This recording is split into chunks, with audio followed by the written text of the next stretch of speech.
Yes, this is Mr. Controversy, and this is the infamous three-point conversion station. Keep it locked.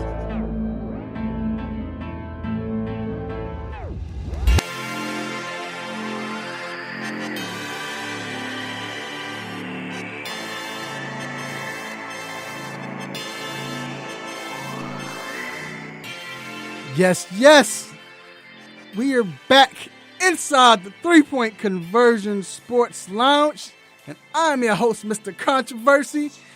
Did you miss me? Man, it's another great day, man. It's a Saturday, another Saturday. We here doing it like we usually do. Got a great show for y'all.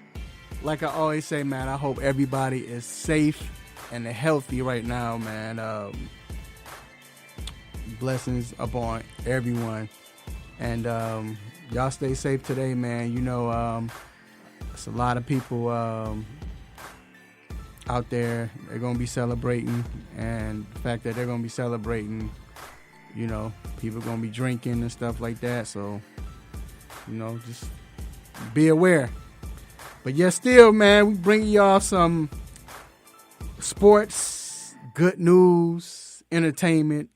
Just take a load off for these next couple of hours.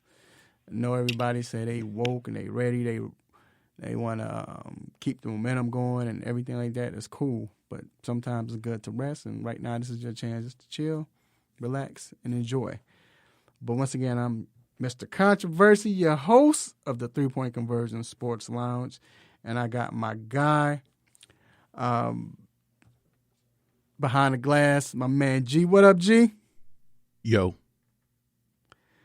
Also, I got my road dog and my partner in crime, D Intellectual. What up, man? D, are you there? I guess he's not there right now. Well, if you watch it on Facebook Live, he's on the screen. What's up, D? He maybe can't hear us or whatever, but... Well, hold on. Maybe, hold on.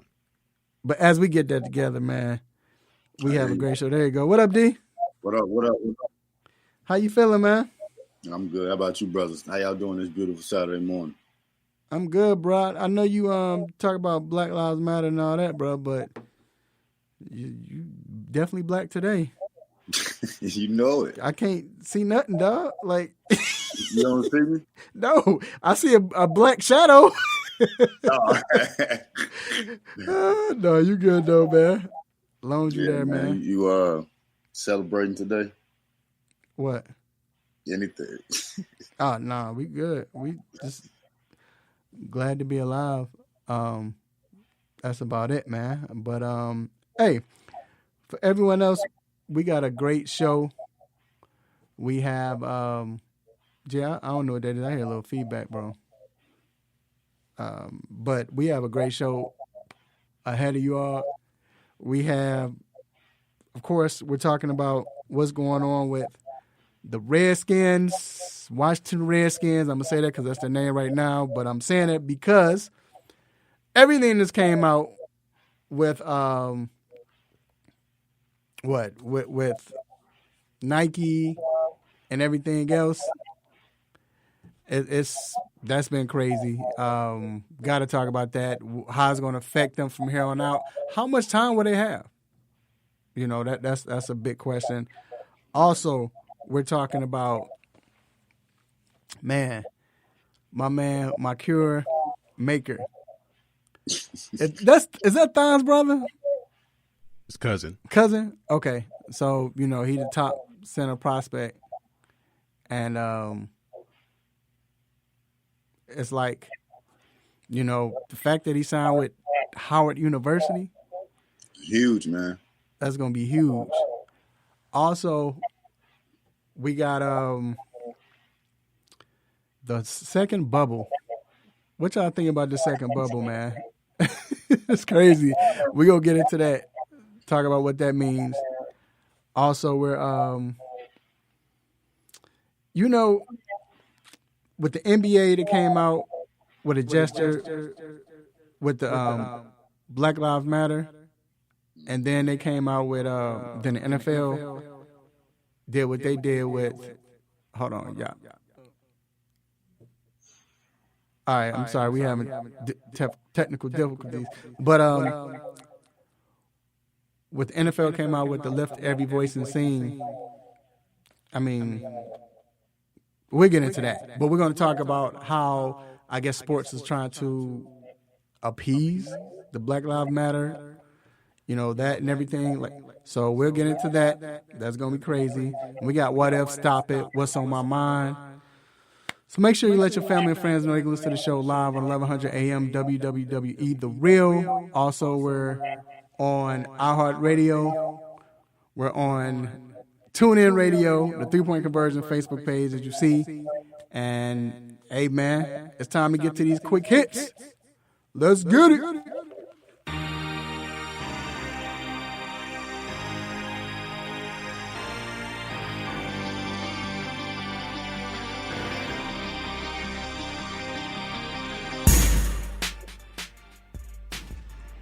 All right, so first off, we're gonna take it here, man.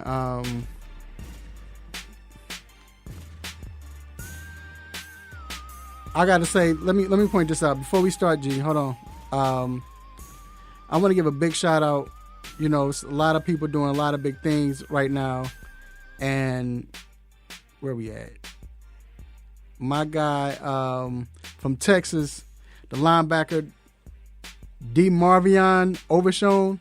So he came out and announced that he will no longer participate in team activities until real action is taken. That is big, for somebody in college who is probably missing a lot,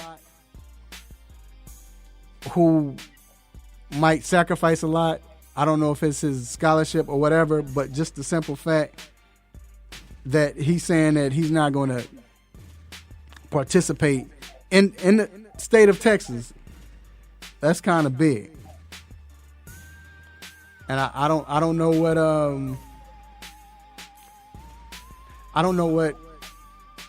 can happen from there. I don't know what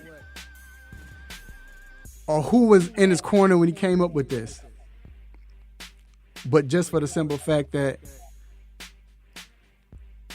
man, you a young kid and you're saying I'm not going to participate in the state of Texas, Lord knows we want to pray for him.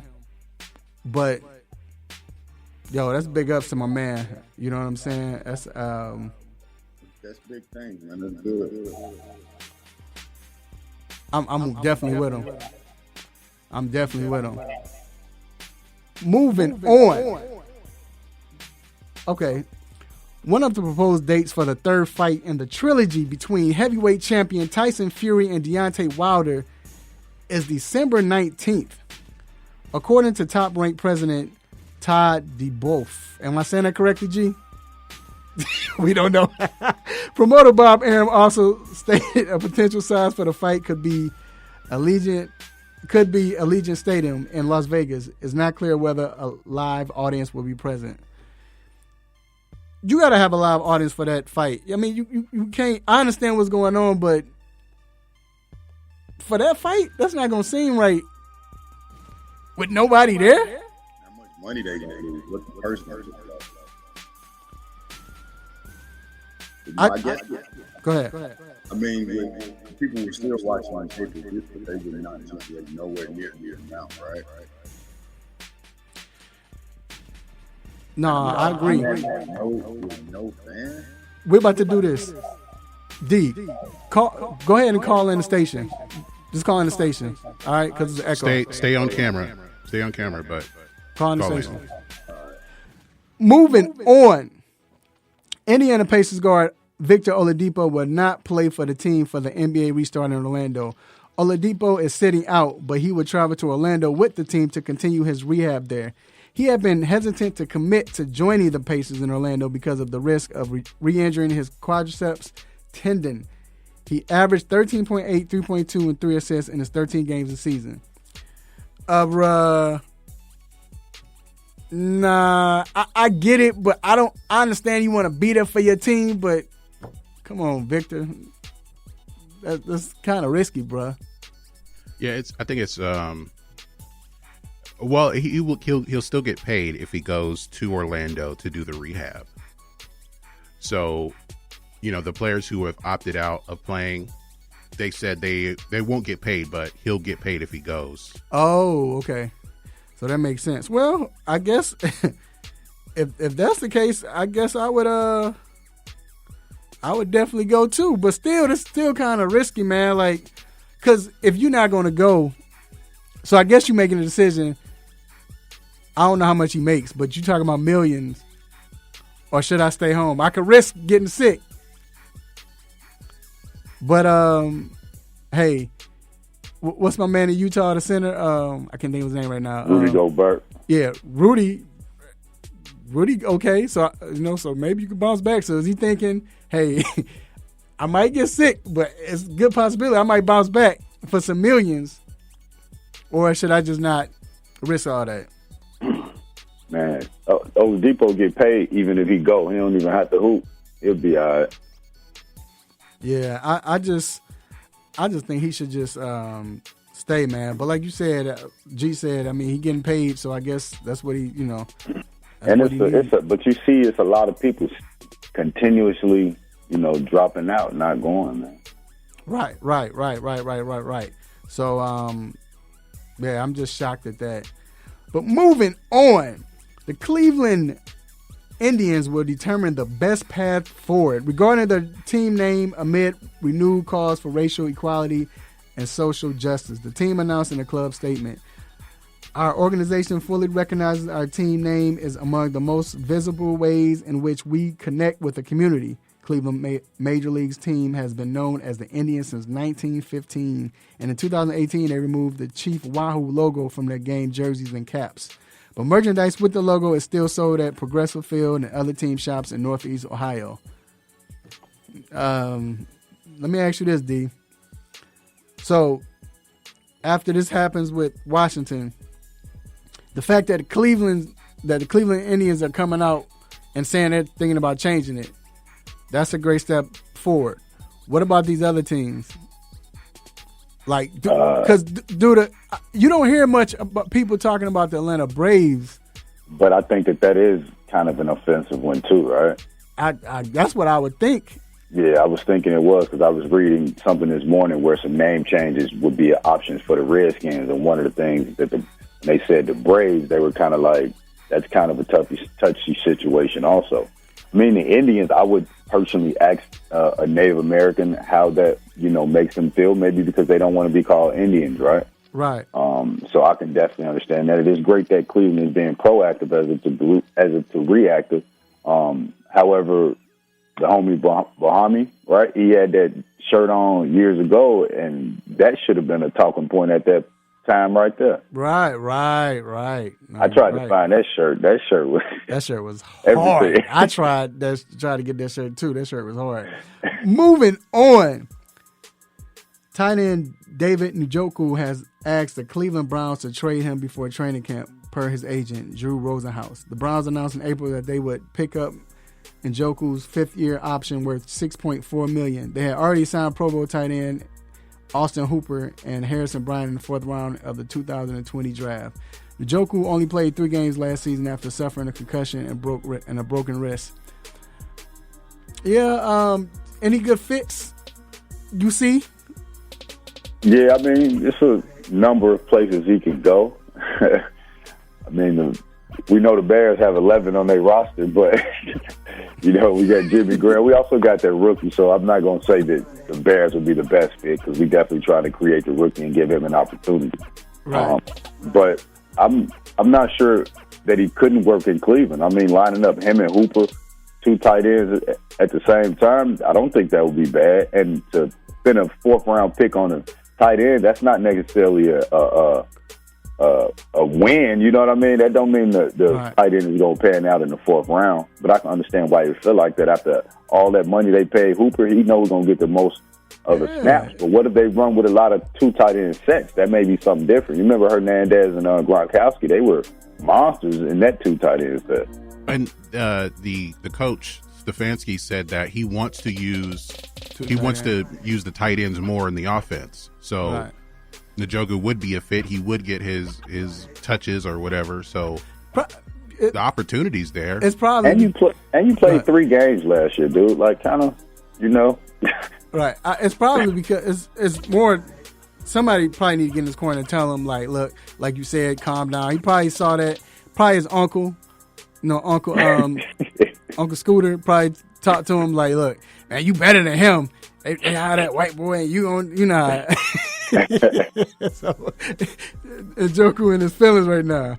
Moving on, the NFLPA Board of Player Representatives have voted to recommend scrapping all 2020 preseason games. The matter came to a voting during a Thursday evening conference call with NFLPA player reps, and the vote was reportedly unanimous. It's unclear whether the NFL will consider the players' recommendation. Training camps are set to begin July 28th. That's a touchy one to me. I get it on one hand, right? Because of the pandemic, and they're trying to make sure they can even play any games, right? And of course, we don't really like the preseason.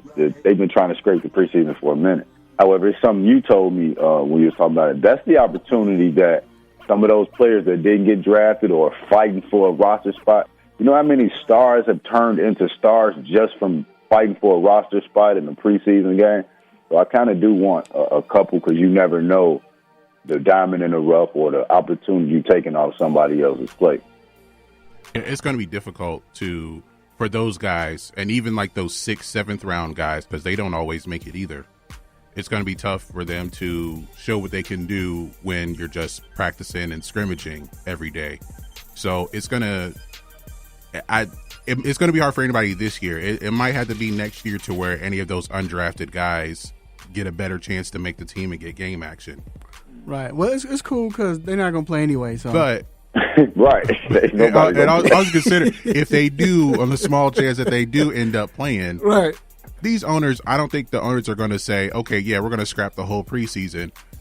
They get money off those preseason games too. So they're not going to lose that money off of scrapping the whole thing.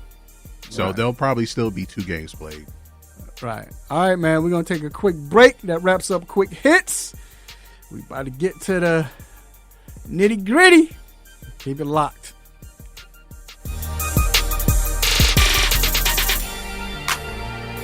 Hey folks, Handsome Josh is here to reveal some big news to all the AM 1100 listeners. I have an app. That's right, you can now check out all your favorite programs right here on The Real with the Real 1100 app. Whether it's sports, entertainment, or lifestyle, the Real 1100 definitely has you covered. So why don't you just tell me how much it's going to cost me? And here's the best part. It's available in your Google Play or Apple App Store, and it's free to download. Actually, you can count me in on this one. So download the Real 1100 app today and stay in tune with The Real.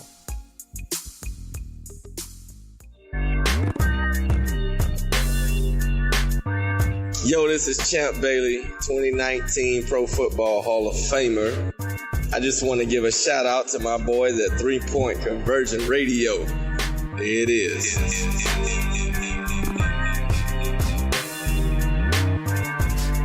Get ready. From the oven to your ears, it's now time for the Hot Topic.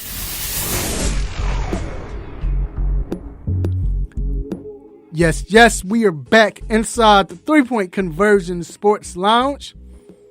I'm your host, Mr. Controversy, from Man D Intellectual on the lines. What up, D? What up? Man, big topic today.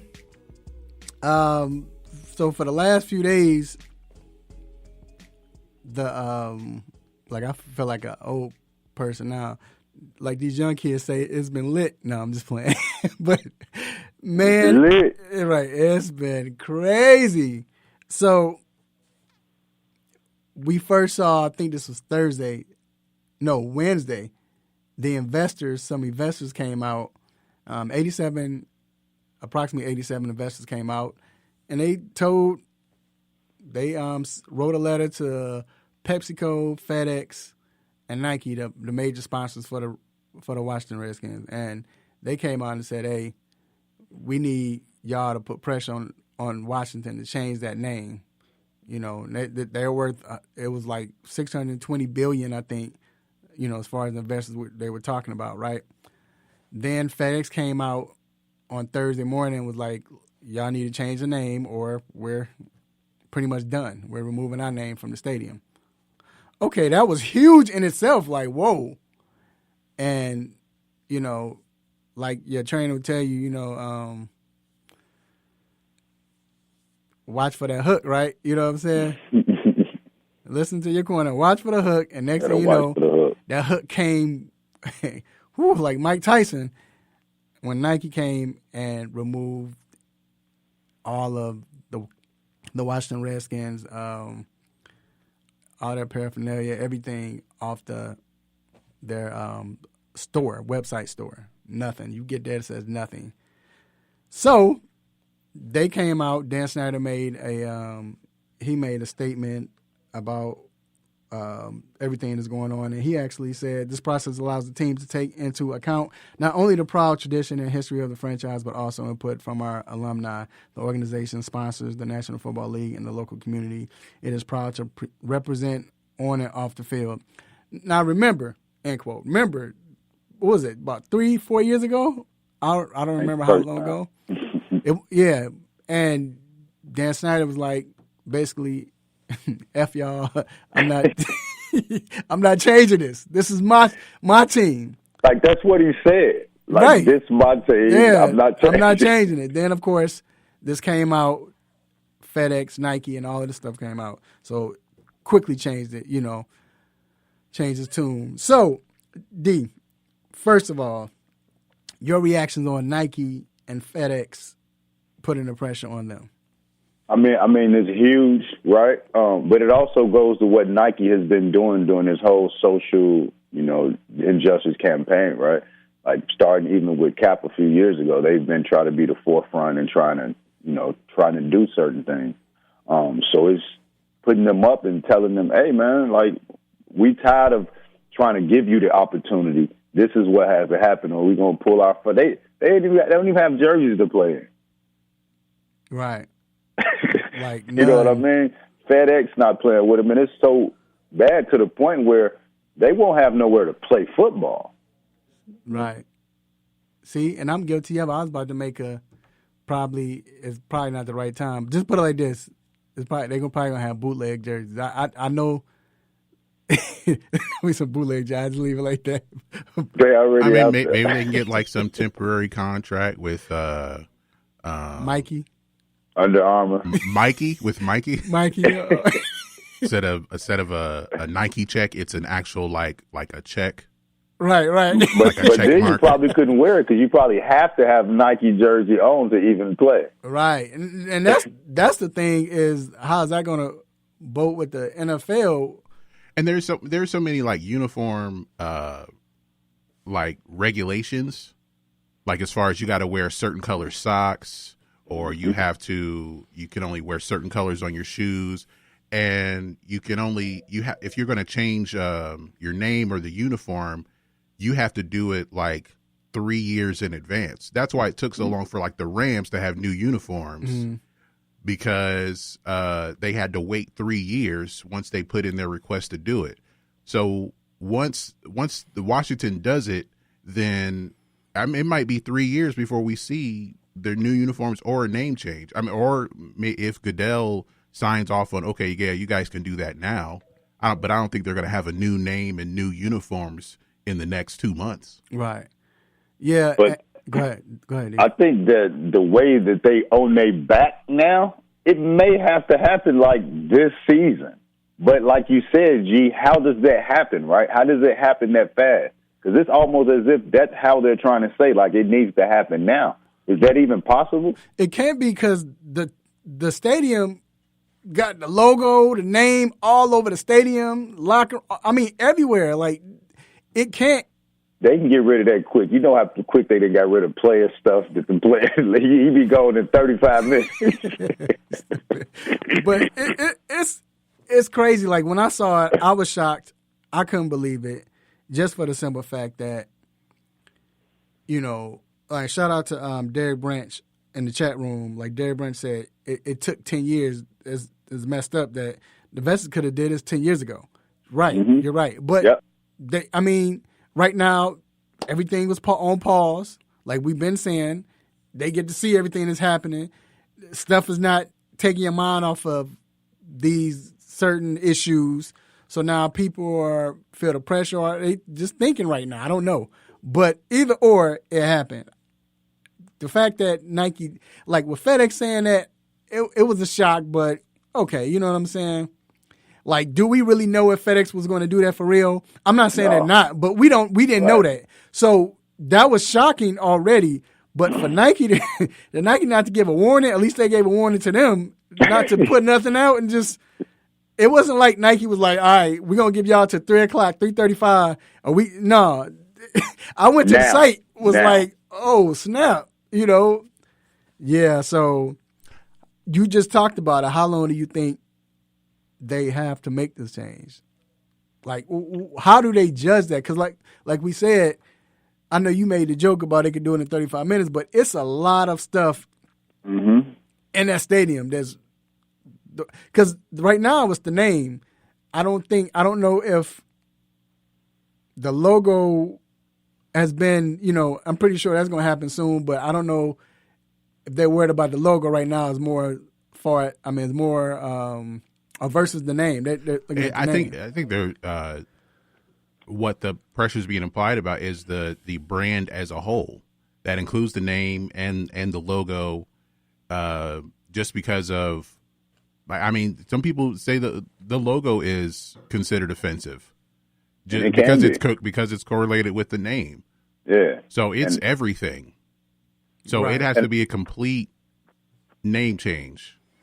And I think one of the things is like, okay, we know all of that's going to take time, bringing things down and up, but I don't think it would take that long. But I think making the decision to change the name is the beginning, right? Right. Like I know you said, how long will it take? Like, it shouldn't take you a month to figure out if you're going to change the name. It shouldn't even be a thorough investigation. You should change the name, right? And what you should be doing now is thinking about what you're going to change the name to. Right. And I'm saying, but how? No, you're right. And that's what I'm thinking. How long does that process? Because, I mean, this is not changing the name of a fantasy football team. You know what I'm saying? You're changing a name of $1 billion. Yeah, and all the rebranding that has to come with it. Yeah, like you can't just go to Kinko's and just come up with, print something out, a logo out. This is a lot goes into this. I mean, it's something that they all those things they would have to consider. All their branding and marketing, their social media, all the merchandise, everything that's at FedEx Field, as far as everything that has their name on it. Mm-hmm. I don't know how fast that can all be done, but it's just something that it's going to be like late hours or people arguing the one thing I wouldn't do, I would not make this like a fan contest. Right, to pick the name. That's if it was a brand new team, maybe. Right. No, this is because, like I said, it's a $1 billion entity. You making money. You can't just come up with something in 2 weeks. You know what I'm saying? I know Derek Brent said it should take at least 2 weeks. No, it shouldn't. No, that's fantasy football. But this is not. This is. You got to come up with the right name. You got to make sure the name is attractive. You got to make sure the name is brand worthy. And then, in a sense, you kind of wanted to go with if they stay in Washington, the area, the state, and all of that. So, and I'm pretty sure, it's kind of bogus, but I'm pretty sure they're going to try to stay within something close to where. Yeah, I mean, it could be something, because of all the hats that don't have the logo, they have the R logo, like the letter R. So, should the name start with an R? Because I've seen probably for years online on these different websites, people have made different logos, rebranding the team. So they came with the Washington Renegades or the Washington Red Tails. That's what I was. So you can still have the R. You can still have the R the letter, or Red Hawks. That was another one. Right. And then a common one that I actually heard on TV before, like this conversation comes up like every 5 years about Washington. Right. Mm-hmm.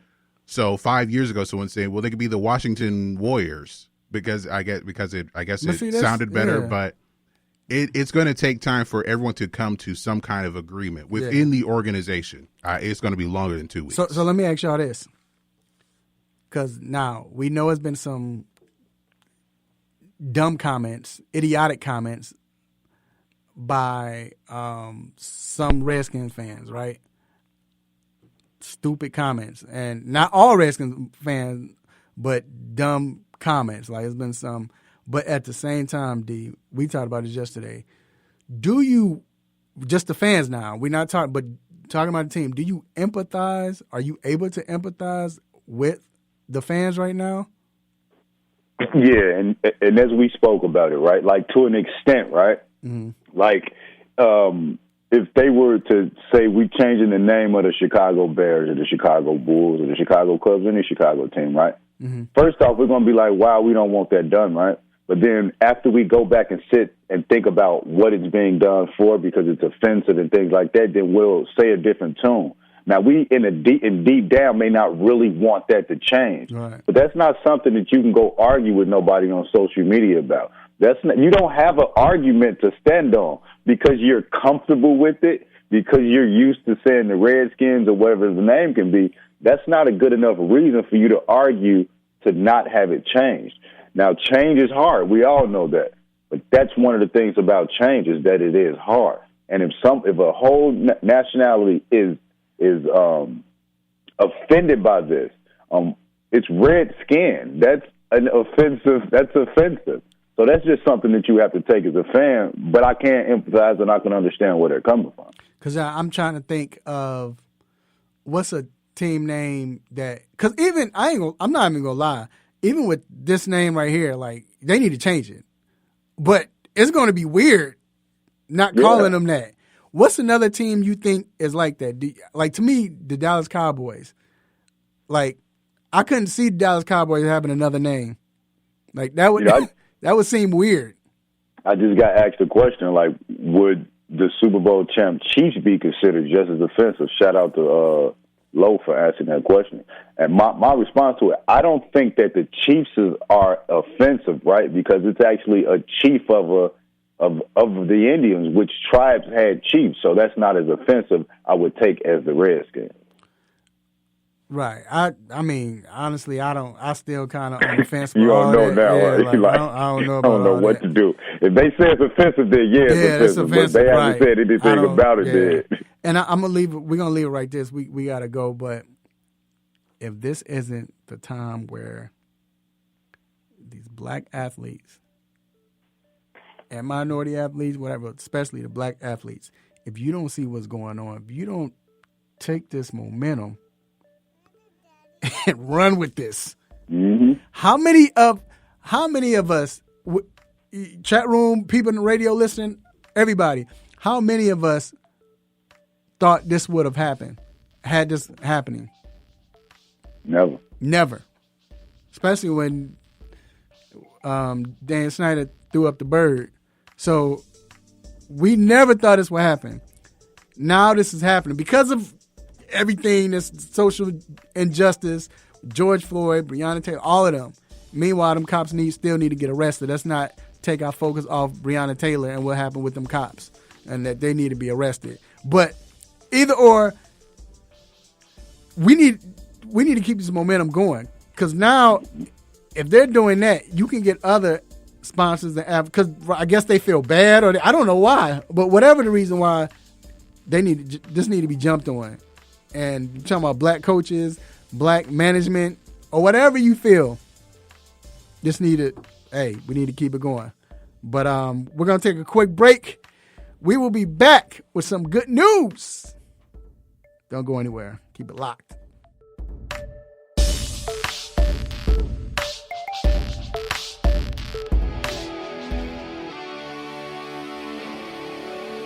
Have a sports injury? Need to see an orthopedic doctor? Ortho Atlanta is one of Metro Atlanta's largest orthopedic and sports medicine practices, providing orthopedic and sports medicine care for the whole family. With 37 physicians and 14 offices, the practice provides the highest level of care for injury of muscles, joints, bones, and spine. Ortho Atlanta offers convenient access to a full range of musculoskeletal surgeons and specialists. Ortho Atlanta also offers on-site physical therapy, pain management care, MRI imaging, and workers' compensation care. The Ortho Atlanta surgery centers in Austell and Fayetteville provide cost-effective, same-day surgical procedures in an accredited outpatient center. Hip, knee, shoulder, back pain? Ortho Atlanta has you covered with specialists in all areas. Same-day appointments, orthopedic care for the whole family. Ortho Atlanta, Atlanta's choice for orthopedic and sports medicine care. Learn more at www.orthoatlanta.com.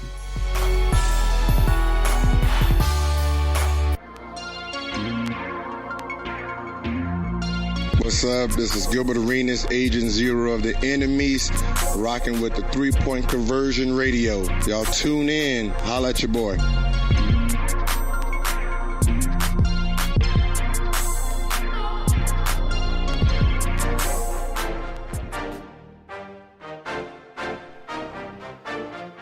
All right, we are back inside the 3-Point Conversion Sports Lounge. I told y'all we had some great news. So if y'all don't know, if y'all been sleeping under a rock or what have you, time's hard right now, but you might have missed it. But just in case you did, we got you. Yeah, I remember Thon Maker,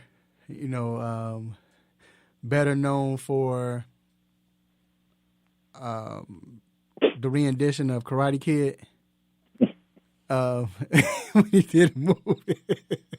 But his cousin, Makur Maker, he's a top center prospect of 2020, and he committed to Howard University.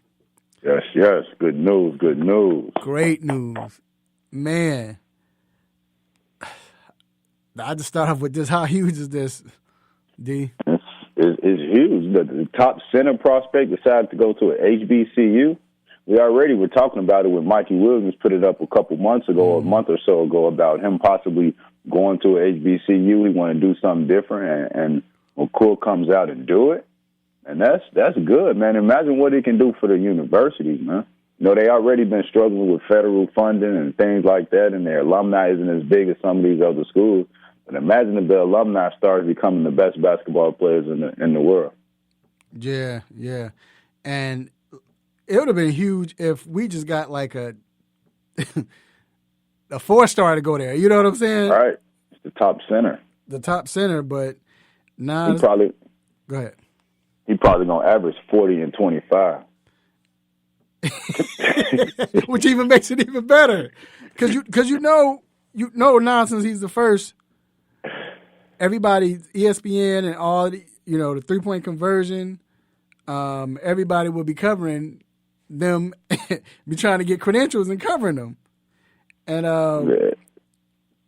this is going to be huge, man. And it should open up doors because, like with Mikey Williams, he doesn't get a chance to do it until, 2 more years? Yeah, they say HBCU's probably got the inside track on Mikey and Bronny because they real close. Right.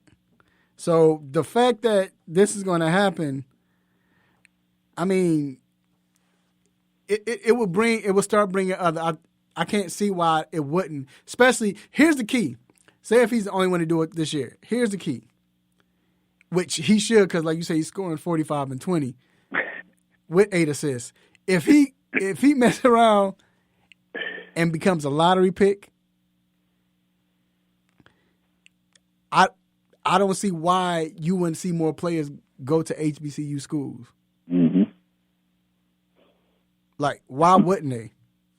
I mean, some people brought up, like, if you even look at the fact that some of these players aren't even going to college. They're just working out in the G League and doing things like that. So if you go there and you do what you need to do, I don't see why you would drop because you went to Morehouse, or because you went to Howard, or because you went to, HBCU. No, you shouldn't. And again, if that happens, and you start seeing more, the competition, of course, will rise. G, you said they're Division. Are they Division I considered? Howard? Yeah. Yeah. I mean, all the other D1 schools, all the other HBCU schools. Not all of them are. So, what you think they would be able to become D1 then once that happens? I mean, that would take a lot to go from, if you're D2 to D1. That's something that takes years. Right. But schools like, Howard, Hampton, what's another one?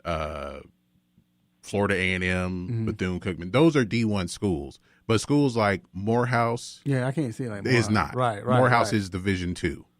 So it would take a while for them to go up, but it would have to take like 12 Makur makers, right, for them to which to it go might, up like you know what I'm saying? Now, and that's the thing, like, because it's going to start off with Howard, then next year another player going to go to Howard, maybe two more, and then, like he said, maybe Hampton, Bethune-Cookman. These is Grambling D1? Yeah, Grambling, Southern. So Southern. So you see all of these schools. You'll see that happening. Well, Alabama State, where Alabama Mo State, Williams right. is the new coach. So you might see this now and then. Like you said, you got Mo Williams coaching. You have these coaches that are going back. I'm telling you, man, this is about to be a domino effect. I could see this happening where these players will start going to these schools, especially if Mikey Williams do it. That happens because he's going to be the top prospect. Mm-hmm. He does it after 2 more, 3 more players do it next year, if not more. I think you see this influx of all these players starting to do it. And then, that we there. But here's the thing. I hope not, because Adam Silver's cool, but you think we're about to get a email tomorrow saying that they have lifted the 1-year ban and they can come from high school? I see. I'm sure it won't. It was already in discussions. I'm sure it's not going to be long now. I mean, Adam Silver, hopefully he won't, the way Adam is, hopefully he won't. But I hope that doesn't happen. But at the same time, think about it. Especially if, let's say if Makur he goes to the school, he has a good time, which he will at an HBCU school. And then he talks about it, shares his experience. See, and I think that's one of the points, right? Like, a lot of the top prospects, they don't even get the opportunity to go visit a HBCU. So I think that's what's going to separate. Like, even if you have 1 or 2 HBCUs in your top 5 and you go visit them, like, I didn't go to no HBCU, but from what I understand, I know a girl that went to school up north there and wound up coming down here to go to HBCU. She said it was 2 completely different things. She felt so much better at the HBCU. So imagine a young 19-year-old, 18-year-old getting the attention and being around his culture more. Right. And going to visit that gives you that, right? That's why I think it would be nice at least to get the visits, because once they start getting the visits, then being in that atmosphere, it kind of takes care of itself. You know what I mean? And then, especially because these kids are young, children are young, when they go into the gym, like, was it Blue Chips when they saw them coming out and announcing what they should do? Also, when they walk in, everywhere, all the TV screens play Drumline. Let them see that. See how fun that was. That might persuade them right there. You know what I'm saying? But hey, I think this is great, man. I think this is huge for the country. I think if this happens, college basketball might be back. Because I don't think college basketball is.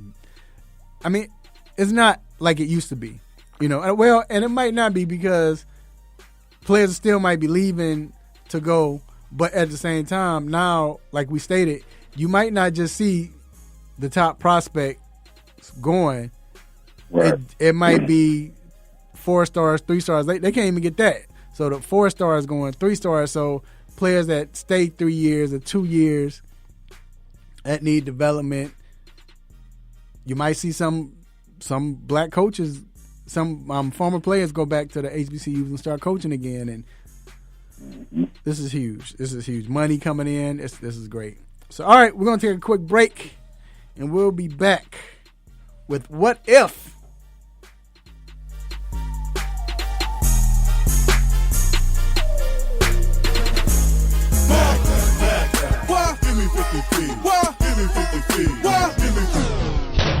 Or just 6.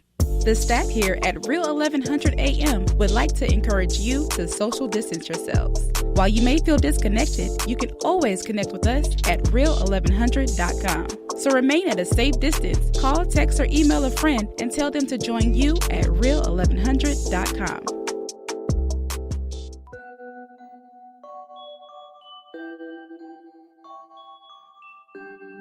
Happy Saturday, sports fans. It's your boy Sherm, a.k.a. the Lord of the Beats, and you are currently inside the 3-Point Conversion Sports Lounge with my man's Mr. Controversy, D Intellectual, and of course my dog G behind the boards.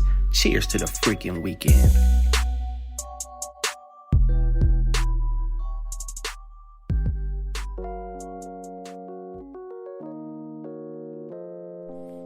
All right, we are back inside the 3-Point Conversion Sports Lounge, and this segment here is called What If?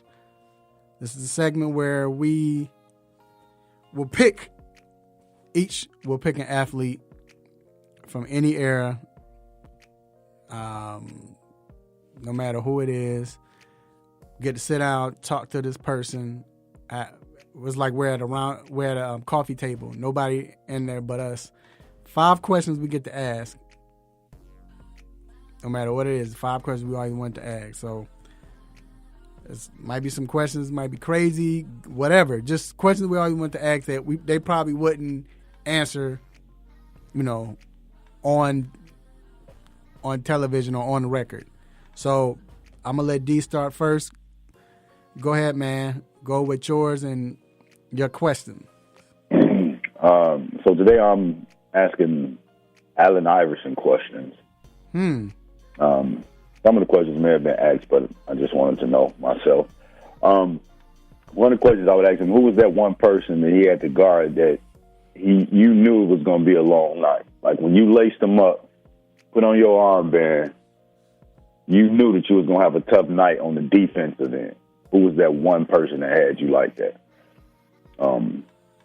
Another person, I wanted to flip it over and say, now, however, on the offensive night, and you knew this person was going to guard you, who was that one person you knew it was going to be a tough, long night, a lot of bumping, a lot of back and forth, trash talk? Who was that one person that really was like that for you?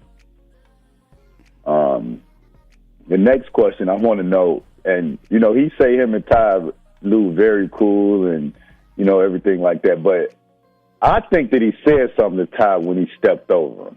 And it looked like he said something to me. So I want to know if he said something to him and what did he say. The next question would be, it's kind of a double-sided question, but, whatever. We saw the black community rally behind you when he was convicted and sentenced in high school. I want to know, did anyone in the white community he feel had his back or spoke on his behalf, and have racial tensions in your hometown gotten better since then? Because it was it's almost like a racial trial as opposed to a regular trial. And the last question I want to ask him, when you crossed Big Mike over, then said, "No, I'm not done," what were you thinking? I mean, he crossed him, then said, "No, I ain't done." He probably would say, "I was thinking I need to hit this shot to really complete it." Right. I have to hit the shot. If I don't, it ain't gonna work. It ain't gonna look good. Nah, I'm with you, man. All right, so my guy is Dr. J. Gonna stay in Philly, man. And so I would love, hopefully I get this opportunity, man. I feel like I'm going to be able to get this opportunity, but I probably won't ask him this on record. But I will ask him this just, or we're not recording anything. So first question I would ask Dr. J is, if the ABA never existed, how many championships could you have won? Do you think you would have won if you would have got drafted into the NBA? Especially knowing that boom, you popped. Because he only has one. So I wonder how many, he could have had. Also, I would ask, most people give Magic and Bird credit for saving the NBA. But you were the first megastar. I know they had Kareem, but the first mega superstar as far as the high flying, all of this. You was that, boom, that guy. Do you ever feel that you should get more credit for playing a role in reviving the NBA? Because even when Kareem was there, the NBA was down still when he came in the league, as good as he was.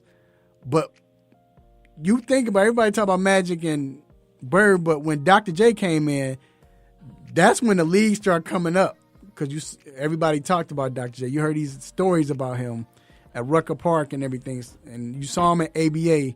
Now you get to start doing these high dunks, fancy dunks, but brought his team to immediately be a championship caliber type team. So I wonder, does he feel like he should get more credit? Also, when Michael Jordan came along in '85, was there a little jealousy? And did you hate the comparisons? Because remember, everybody was comparing him to Dr. J. I just wonder if Dr. J was kind of a little like, this dude, he all right. You know what I'm saying? He not me. I see him go to a championship. I really want to know if he had a little hate in him, a little jealousy in him. When you were punching Larry Bird while Barkley was holding him, did y'all plan that? And even when y'all were choking each other, do y'all still hate each other?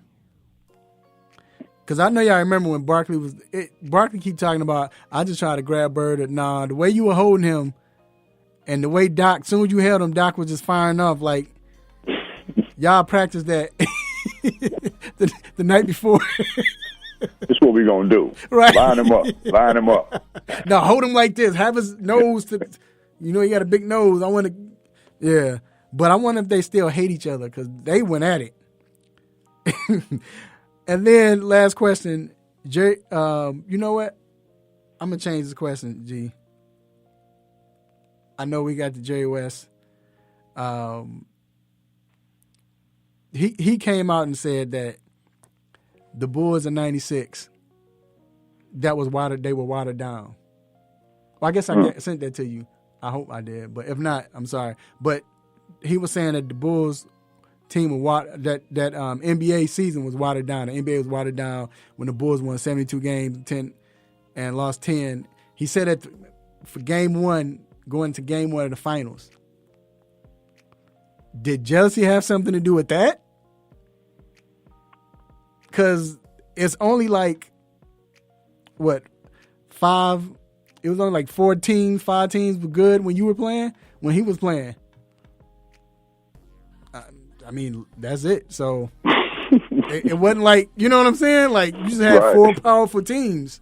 That was it. But it wasn't, it was just Philly and Boston. Milwaukee was, okay, but especially the West. Right. It's always usually 4 to 6 teams. It's always like that. So I just wonder if that had something to do with it.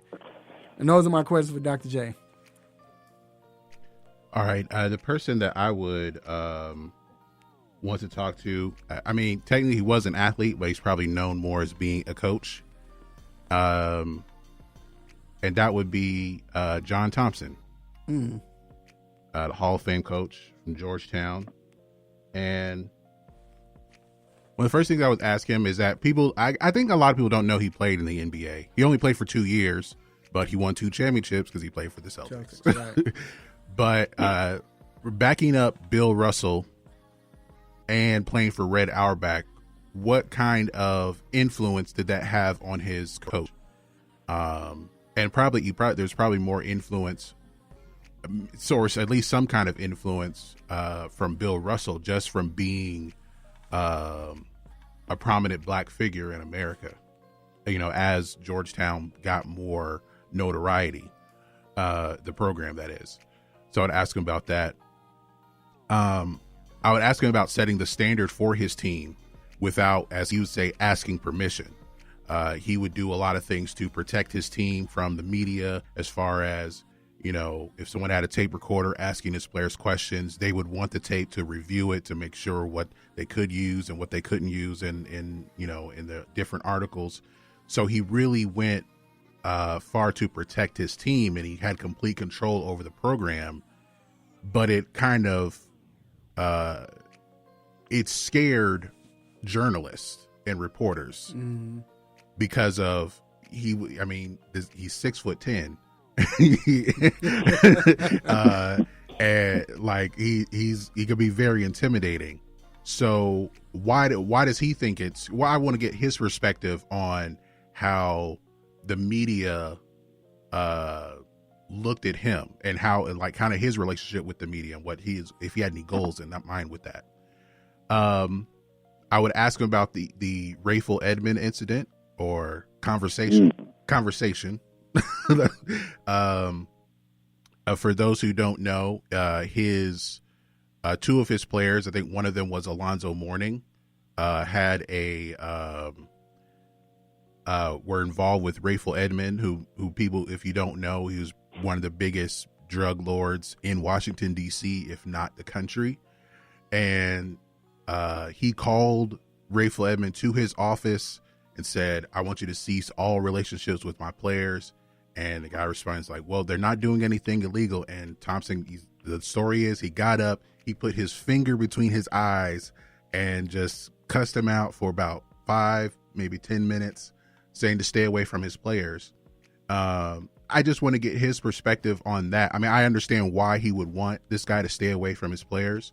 But why was, I guess, just to his perspective about the importance of that, because he was, as I said, with the media, he did a lot to protect his team. Mm-hmm. I would ask him what college basketball lacks, in his opinion. I know it's a lot, but right. It's a lot of things, but the physicality and the attitude and the intimidation and the characters are just being in the Big East. We don't see that anywhere in college basketball anymore. No. But I want to know what does he see as far as what the game lacks today. And I would ask him about what's the best part of his rivalry with Jim Boeheim in Syracuse, because that was even before they were part of the Big East, before the Big East took off. That was still a major rivalry, right. And I'm sure they're cordial to each other, but when Syracuse plays Georgetown, if that ever happens again, because Syracuse is in the ACC. But I know they want their teams to win. So I want to know the best part of that rivalry. Right. Yeah, that's good. Yeah, I got a chance to meet. That's funny. All three of these guys I got a chance to meet. Man, it's crazy. Got a chance to, whether it was to interview him or just talk to him. But the biggest thing with John Thompson, he's so. Doc understand who he is, of course. AI was real cool with everybody, would shock me, but John Thompson, as big as an icon he is, when I saw him, I went up, shook his hand, and was like, hey, man, I said, hey, man, it's great to see you. And I guess because I'm media, so he was cool, talking. So I said, man, it's good to see you. I said, bruh, I'm going to let you know, man, a huge fan still. I said, I grew up watching y'all Big East. That's what made me love college basketball. And he was like, man, please, I'm just glad somebody recognized me. It was just shocking that he said that. Like, wow. It sound like something he'd do. And that Rayful Edmonds story alone is crazy. Do you understand the amount of respect that he had to have from Rayful Edmonds? Right. And I was going to say, that lets you know, I've always been taught this. I don't care. I wonder if we all been through this or you've seen this happen. I don't care how small, short, small, whoever, whatever type guy it is or person it is, you recognize when I ain't gonna mess with this guy. You know what I'm saying? Or this person. You recognize that. You can just tell by their demeanor. If something tell you, let me fall back. And if that story is true, I can believe that because that's how he was, and the respect, and that's why people always say, like with God, I don't want you to be scared of me, but I want you to fear me. Fear is respect. And I think that's what it was. And then also, like, it's on different levels. Like, okay, Rayful ran D.C., right? But how many points do he get for doing something to John Thompson? Because he was doing something he shouldn't have been doing with his players anyway. Yeah, all I ask is for you to stay away from my players so that it's not frowned upon, so that if they try to go do this or go do that, there's nothing that's going to tie them to you. They can come up with things out the air. But like you said, if he would have done something, he knew, it was a wrap. Because they love John Thompson. You know what I'm saying? Yeah. But all right, man, that was a great segment. Great question, fellas. We're going to take a quick break, and we will be back with the Stop It segment. Don't go anywhere, y'all.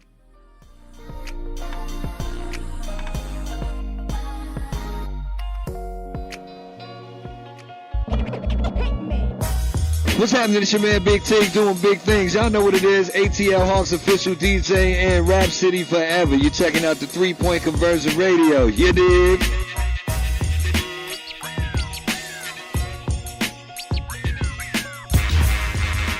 You are tuned into WWE Peakville, AM 1100. The opinions expressed during the sponsored programs on this station are strictly those of the program hosts, guests, and callers and are not necessarily those of Beasley Broadcast Group, this station, its staff, other advertisers, or agencies. Big ups to our Sports Lounge crew for keeping the airways blazing each and every Saturday. But I want to send another special shout out to our team of writers at the 3-Point Conversion. You can visit us at the3pointconversion.com. You can also like us on Facebook, follow us on Twitter. How about the Gram? How about iHeart? How about Spreaker Radio? How about wherever you need it, baby? We got you covered.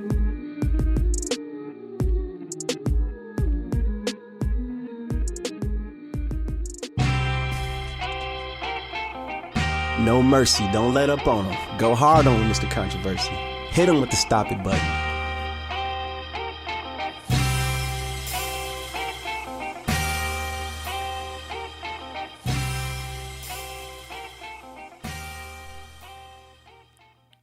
All right, we are back inside the 3-Point Conversion Sports Lounge. This is the time where we like to thank everyone who is listening or watching live. We definitely appreciate you and appreciate your support for the 3-Point Conversion Sports Lounge. And we ask you to continue to support us, but not just that, but just the 3-Point Conversion Media Sports Company in itself. We appreciate it. Much blessings to you. And now it is time for the most infamous, the most famous Stop It segment. Let's get it. Stop it. Stop it. Stop it. Stop it. Stop it. Stop it. Stop it. Stop it. Yes. S-T-O-P, new word, I-T. Stop it. Stop it. Get some help.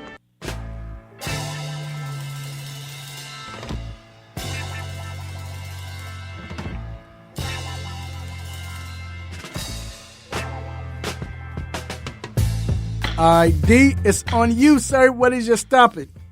Yes, my Stop It this week goes to Oklahoma State.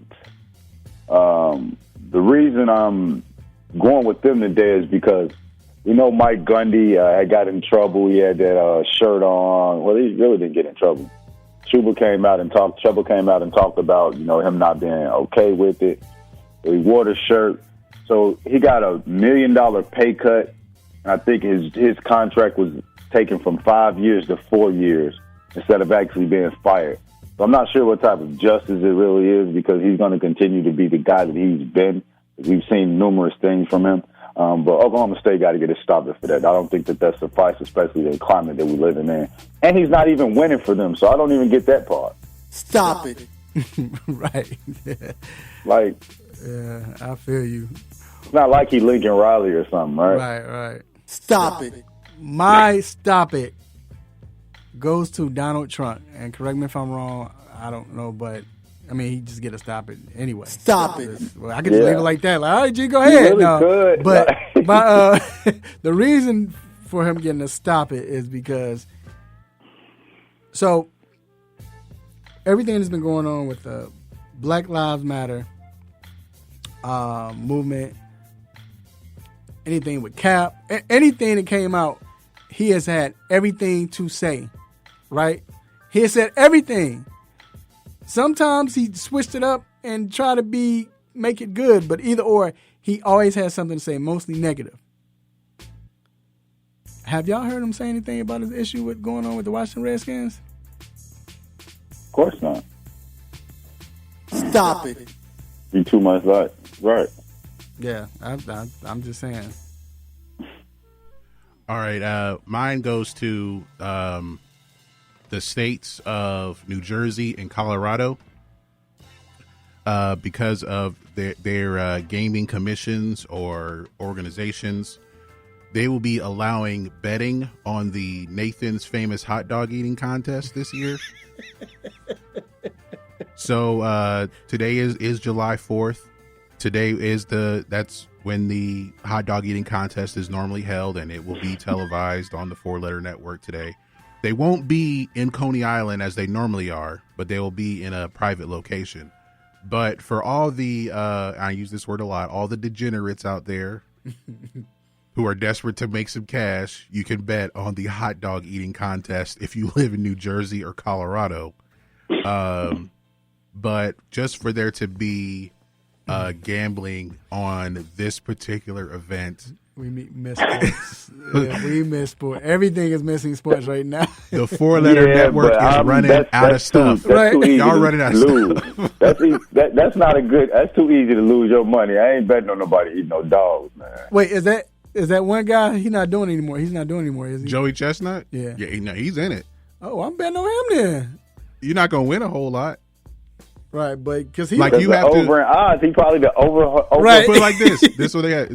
You got to bet $1,250 to win $100 betting on him.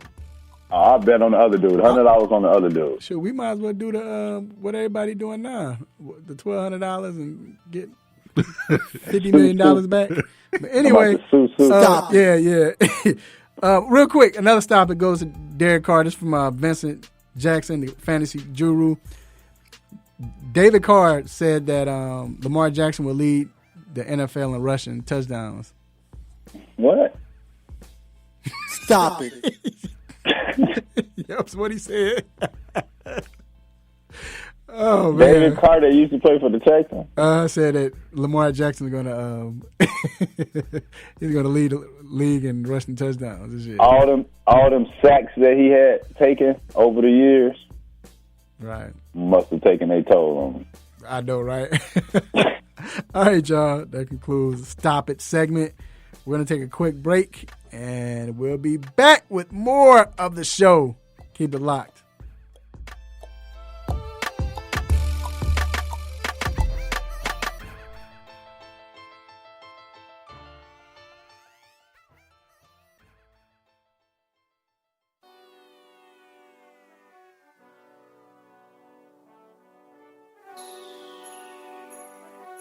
Let me break down to y'all what's so dope about the three-point conversion.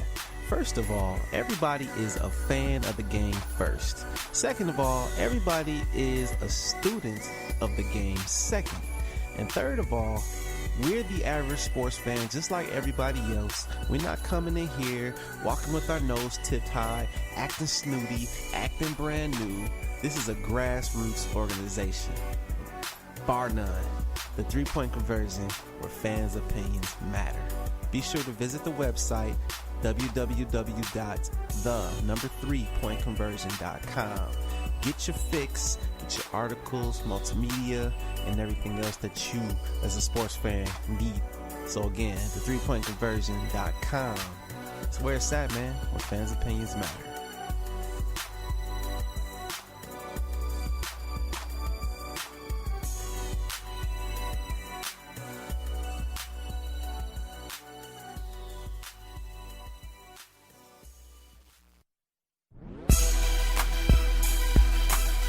What's going on, guys? This is John Collins from the Atlanta Hawks. You're listening to the 3-Point Conversion Radio.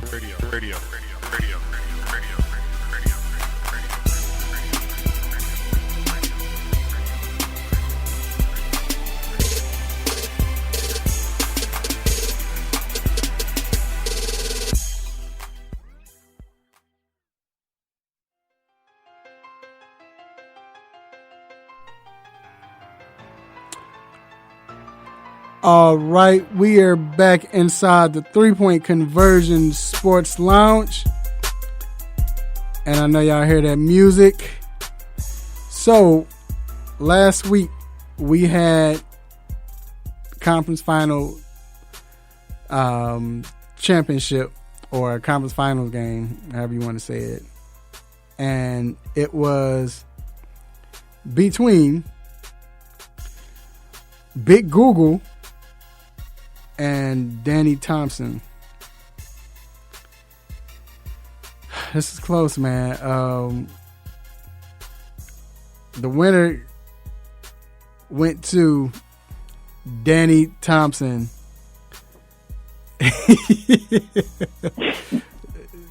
Daddy, you will be advancing. Hey, Danny. Man, bruh. Well, look. What we're gonna do is we're gonna do it on Facebook Live. We're gonna be on YouTube. We're gonna have it, so it's gonna be like on a weekday, and then we'll just play it back that following Saturday. But we're gonna do it next week. We're gonna get the time together. We'll put it out. We'll let you know. So this way, it's been a lot of speculation. So now you know these players. They're not looking, and if they are looking, they will get caught looking this time because they're on camera now. So if you believe or don't believe they are looking, you'll see that they're not. Or if they are and they get caught, then I guess you'll be right. But either or, you shouldn't see that on this episode. So it's Danny Thompson going up against Ray J. Lynn. Can't wait. So get your popcorn ready. We'll let you know when it comes out. But it's going to be this week coming up. All right. Okay. So this week, like I said, it's been epic. But especially with the NBA, the NFL, I don't think NASCAR came out with anything this week. And I think they took a break with all the stuff that was going on there. But I don't think NBA or the NFL came out. I mean, sports, besides the NBA and NFL. But they came out and made some moves to, you can call it, to make changes, appease the Black Lives Matter movement, or I don't know, however you want to call it. But so with the NBA first, NBA came out and said that they will have Black Lives Matter painted on the court. And I think it's on both sides, right? Inside the sidelines. Inside the sidelines, whatever, I think. But on each side. And they said now they're gonna they agreed upon where they're gonna be able to post certain things on the back of their jerseys, not just their names, but some of the names of the things of the fallen. No. The players decided to not use the names of those who died, right. But they'll use certain phrases. Phrases. I'm sorry, yeah, like "I can't breathe" or "justice." Right. That's what it is. I'm say sorry. Their names, justice, peace, equality, freedom, enough. Right. Stuff like that. They said they didn't want to say the name they didn't want to because of the nobody family to get offended. Right. I'm sorry. That's right. So the NFL came out and said that what they're going to do is they're going to play the Black National Anthem, Lift Every Voice and Sing. Stop it. Hey, G. Can you please hit him again? Please hit him again. Stop Like, dude, they cannot. Wait, we're going to get into it. Right. Hold on. We're going to get into it. We're going to get into it. Wait. We're going to get into it. Wait, hold on. We're going to get into it. That was about to be my stop it at first, but, since we're talking about it, we can't, I was like, all right, we'll wait to give them a stop it for that. But either or, they're going to play that. They're going to play it week 1 before the national anthem. So we're going to go talk about them. So first, let's talk about the NBA. I just want to know, how do you feel about these gestures, these moves? So with the NBA, D, your thoughts on this? I think that's good, but they've already been, like at the forefront of it, right? Like saying that they're going to do this, saying they're going to do that. They allowed them to wear "I Can't Breathe" T-shirt years ago with Alvin Sterling. So I can, I can see them definitely doing that. And if it starts, I still don't think basketball is going to start. But if it does, let's just hope that it keeps the message going. Yeah. Jay, you have anything to say about it? I mean, yeah, it's nice that they're doing it. If the jerseys are being sold, and the proceeds should go to the different social justice organizations. I'm just guessing, but I feel like that would be another action that's actually meaningful, not just we're going to put this on the court and you get to wear these jerseys and that will be enough, right? But that's it's got to lead to something. So hopefully they're doing something like that, and that this isn't it. I'm not saying when they go into next season that they got to still have it on the courts or anything, but still there's still actions going forward. That's the important part. Right. And I think that with what's going on, you got to remember the players had that meeting. They talked about how they didn't feel comfortable. Some of them didn't feel comfortable. Their concerns were, of course, highly noted Kyrie Irving, like he was the only one, but still they had concerns about the movement, I guess, being halted, like it would stop the movement. And so they had concerns. What I thought was great is the fact that, because the players didn't come out and say, all right, well, look, we're not playing if they don't do this. They didn't say that. They just had this meeting. It broke out, and some players have been, came out after and talked about their concerns. I thought it was a key gesture that the NBA was like, all right, we hear y'all. Nobody made any threats, but it said we're not playing. They just said this is the concerns. I don't know. NBA said, okay, we hear y'all. We're listening to y'all. We hear what you're saying. So because of what you said, let's do this. We're going to come up with this gesture. We're going to do this.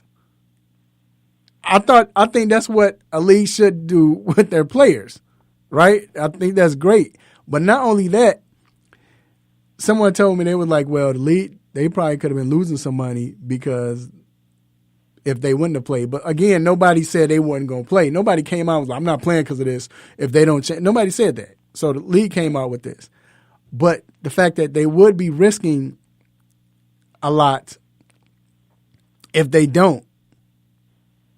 I mean, if they wouldn't, by them doing this, because you still got a lot of people that don't like the Black Lives Matter movement. They don't like that. They're mad at that. We see it all the time. So now you have fans, maybe advertising, I should say, that might say, I'm tired of it. I don't want to deal with the NBA. But the fact that they're doing it still and for the rest of the season, which is dope, I think that's great. And then the last point is the fact that it's one of those things where because they're able to do it, and I feel like with the, like you said, with the jerseys and with the Black Lives Matter painted on there, it's just saying, look, man, we're going to do anything we can to continue to help. Like D said, they've been doing this for a while. It's been happening. This is, we've seen strides in the NBA. We've seen how not David Stern, but Adam Silver has moved when it comes to stuff like this. He supported their players. I just think he's the best commissioner in sports right now, like by far. I don't know too many other that can deal with him, but I just think that they've shown every time when they need to step up, they have. And it's like, I feel like they have the players' faith in all of this, which is good. And saying that, do you feel like it's genuine? Well, go ahead, D. I think it's genuine, but there will always be a question because you have to do this. Mm-hmm. You know what I mean? So, I feel like it's genuine because the NBA has always, tried to be at the forefront of changes. Adam Silver seems like that type of guy, right? But, you always have that doubt, like, are you really doing it just because of the money or just because your league is 95% black? But see, but that's why, right, and you always going to have that because it's in the back of my mind, but that's why I think with him doing that, when the players didn't come out and was like, all right, we don't want to play, it was a gesture like that. That's a huge gesture, man. It's not a 1 week or one game. But see, it's the only thing that you can question about it because it was kind of a reaction as opposed to it being them just doing it before a player said anything, right? But isn't that what you want, though? And that's why I said, because remember, they didn't say we're not playing. They just voiced concern. So that tells me that, and I hear you. You're right. But at the same time, that tells me as a player, they're listening to our concerns. Yeah, they listen to us, right. They know we might not play anyway, but not to say that that's why they did it, but... Yeah, I just think that's dope, man. So kudos to them. The NFL comes out and say... How you feel about it, G? Oh, yeah, I'm sorry, G. Well, I agree that you're saying that, Adam Silver is maybe the best commissioner in sports right now. I think he's handling all of this the best. The players do have a leverage. They do have a platform. They do have some power. So... not to say that he's the best by default, but it's great that he is handling all of this with common sense. Yeah. So that's the key part, that, he doesn't have to deal with, well, what are the owners going to think, or what are the fans going to think, or are we going to lose money? The only way we saw the NBA lose money is with Daryl Morey in that tweet about China. Right. So with him handling all this with common sense, he's allowing the players to be expressive and to be themselves. And that's why, he looks better, because he's letting the players have, he's, allowing the players to be themselves. And that's what makes the league, what it is right now. Right. So I agree that he's done a good job so far. So the NFL comes out and says, okay, they meet up probably, and they have a, meeting and say, okay, this is what we're going to do. We're going to play the Black National Anthem for 1 week. Stop it. Before then they're going to play the regular national anthem after that. Oh, I was prepared to do it again, but let's get another one. Yeah, we need definitely another one. All right. So clearly we kind of figure out how we feel, and they can figure out how we feel. D, yeah, but your say so. What you got to say about this, man? So it's a slap in the face first. Mm-hmm. There's a number of things that needs to be addressed before you play the Black National Anthem. Right? How about this elephant in the room called the Rooney Rule, right? Like, it's so many other things that need to be taken care of before you worry about playing a national anthem for a Black national anthem. The second thing is, why not just wipe that off the board? Man, you talked about it a little bit yesterday, controversy. Why not just not play anything? Right. Like, why not just go straight to sports or have somebody sing a song or whatever? You don't have to play the national anthem. We've already came to the conclusion that it's offensive anyway. Well, there's money. There's money involved because of the presentation with the flag and the jets flying over and everything the military does. They pay money to the NFL to make this big advertisement, about the military every week. Right. So that's something they have to give up. Right. And if the owners are getting a piece of that or whatever, they're not about giving up any money. Right. And like you said, I think we talked about, because NBA does it, all of them play it. I hope, we don't know. You never know. But I don't think now the powers that be play the national anthem to kind of be bogus in a sense. I hope not. You know what I'm saying? But like you're right, they need to let it go. But if they do, they still need to have them jets fly over the. Because, bruh, I'll be ready to get on the field when them jets fly over the. I've been at the game when it flew over. Put me in the game, coach. I'm ready. I was hyped. But see, here goes, like, to play the Black national anthem and then to play the national anthem right behind it. Like, that's still the last image you have. And this is just for week one. And just for week one. Right. So really, like, dude, like, and this is what I want. Stop. Like, first off, who is on this team aboard of whatever it is that's making these decisions, right? Because don't do this. Don't do that for me. Like, that's such a slap in the face where I'd rather you just slap me in the face. Right. Because, like, man, when I first saw this, well, my comment was, so I found my stop it for this Saturday show. Like, and certain people was like, "Oh, that's good, man." I think it's not. Yeah. Someone told me, like, they said this doesn't mean anything. It's just for 1 week, and and then people will forget about it. And it's like, well, we got to take the small victories. We're not about small victories right now. Right? It's not about that. We're not doing the small victories. Yeah. And for two, this ain't no type of victory. What victory is this? There's no victory at all. Look, shout out to Jamil Hill. Jamil Hill had me dying laughing. I don't know if y'all saw her tweet. She was talking about, they're going to play this, but I don't know if they know that we don't know the second, like, what's going to happen when they play the second verse. Well, we only do the first verse of the Star Spangled Banner anyway. Right. So, but hey, look, and people who grew up in the church, if y'all went during Black History Month, the church where I grew up in, we sang the entire song. I think it was like 4 verses. I don't know, but we sang the entire during Black History Month. If they sing that all the way through, everybody gonna be in there asleep.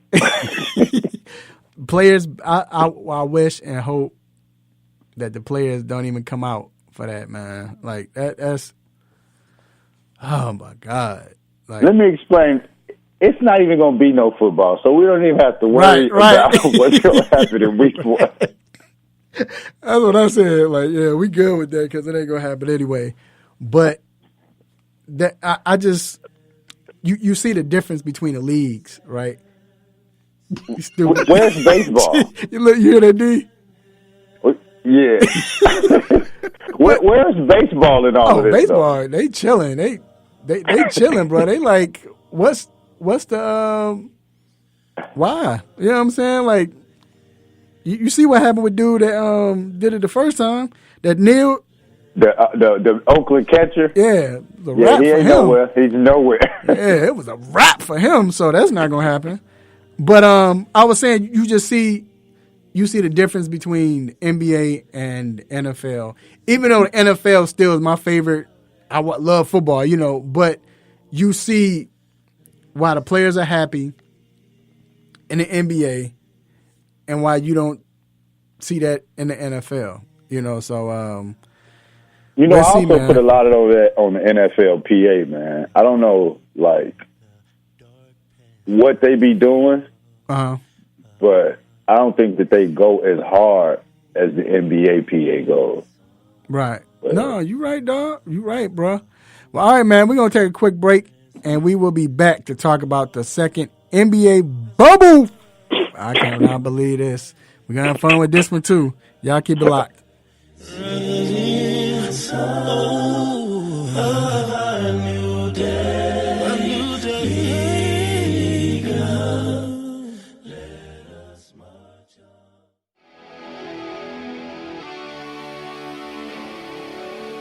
Have a sports injury?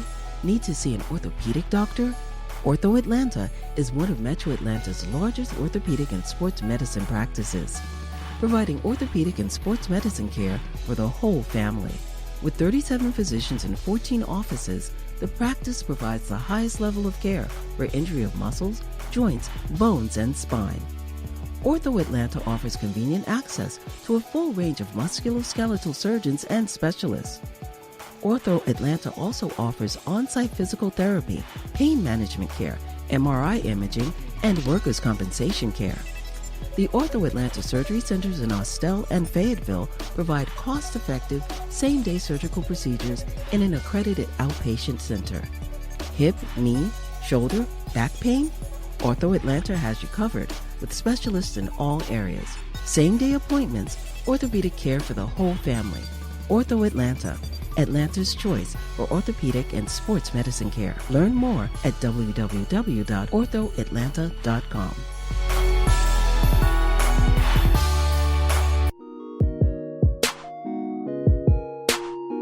What's up, everybody? It's Adam Richmond, and you are listening to 3 Point Conversion, because you clearly have excellent taste.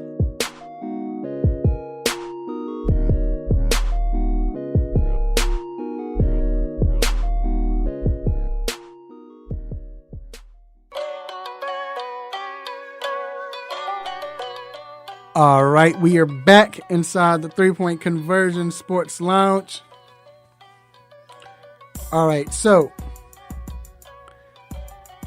NBA came out and said that, or what is her name? Who used to cover the Celtics? What's the lady name? Jackie McMullen. Jackie McMullen, yeah.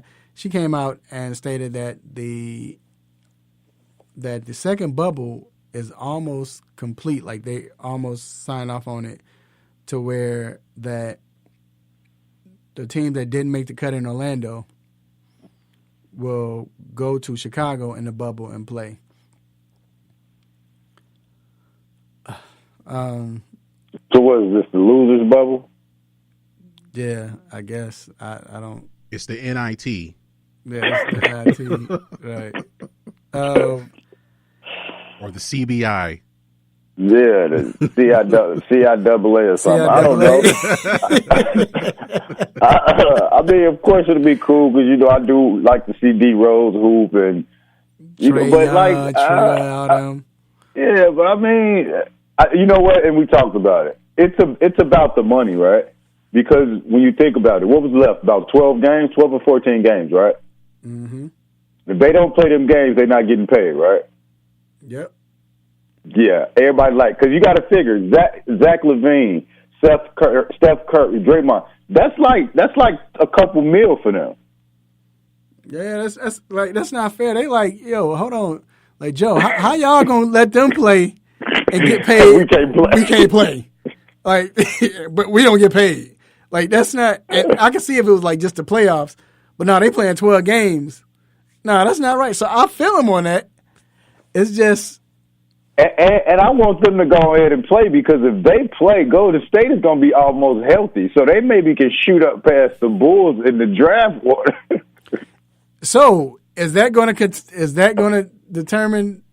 They're going to hold some players back. I don't see, like, if with the Warriors, Steph's not playing. Yeah, he can't play. Clay's definitely not playing. But hold on. That would be dope to say, like, they play and you're like, all right, so the winner of the top 3 seeded teams or whatever, they get this is for the number 1 pick. Yeah, they have like a Final Four for the number right, 1 for the pick. Yeah, that'd be dope. Yeah. Oh yeah, they be playing hard there. A 3-game series in the Final Four. Right, but if you make it to the top 4, you get in the top 4. Well, no, like we don't have to play. You like, hey, I don't care now. I don't care about the number 1 pick. Right, because depending on who it is, everybody gonna probably go with a different number 1 pick depending on who got the pick. Right. True, but then too, on the flip side, I can't, like you said, I can't see Steph, D Rose, anybody playing, or teams. One of them, D Rose might play because D Rose gonna probably play. Yeah, he's free. Then it's back at the crib too, at home. Yeah. So, but the fact that I can see Steph playing though. Maybe, but I'm saying, but as a general manager, owner, whatever, I don't know if I would want my team to play because what's in it is nothing for the team. Now the players might get money, but the team, what is the team getting out of this? So you risking. It's like, I mean, trust me, dog. All of them watched The Last Dance, and all of them saw when Jerry Reinsdorf said, "Look, hey, it's like what he say? It's like picking aspirin or something. I forgot what analogy he said. Like he's not doing that. I don't think I don't think no team wants to risk somebody getting injured when it's nothing. It's nothing to gain from this, from a team's perspective. I mean, wouldn't the teams get the TV money? There will be some TV money. So any of it's televised. Would you rather have the TV money for 12 games?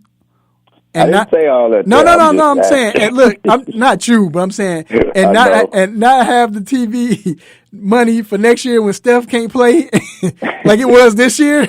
You know what I'm saying? I know they want to go through that because I don't know who watched Golden State games this year on TV.